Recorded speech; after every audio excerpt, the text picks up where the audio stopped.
بسم اللہ الرحمن الرحیم۔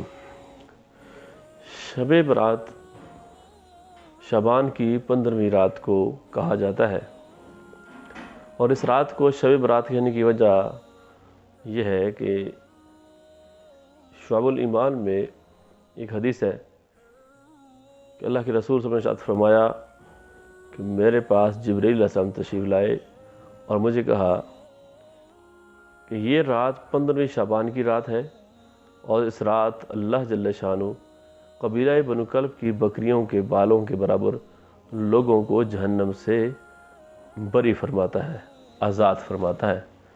تو اس لیے اس رات کو شب برات کہتے ہیں۔ اس کے علاوہ اسے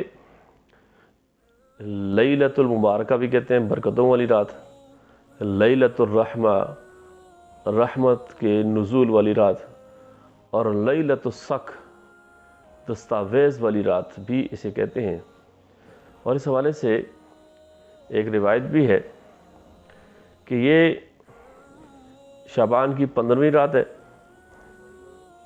اس میں ایک سال کا حال لکھ دیا جاتا ہے، اور زندوں کا نام مردوں میں بدل دیا جاتا ہے، اور حج کرنے والوں کا نام لکھ دیا جاتا ہے۔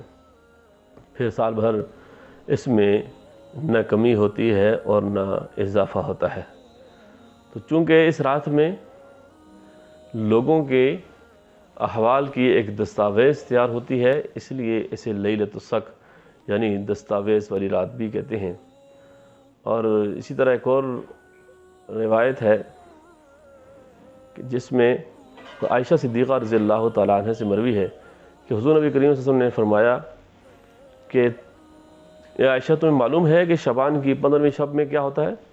تو انہوں نے عرض کیا یا رسول اللہ، اس رات میں کیا ہوتا ہے؟ یعنی مجھے تو معلوم نہیں۔ آپ نے فرمایا اس رات سال میں جتنے بھی لوگ پیدا ہوتے ہیں سب کے نام لکھ دیے جاتے ہیں، جتنے لوگ فوت ہونے والے ہیں ان سب کے نام لکھ دیے جاتے ہیں، اور اس رات میں لوگوں کے سارے سال کے اعمال اٹھا لیے جاتے ہیں، اور اسی رات میں لوگوں کی روزی مقرر کی جاتی ہے۔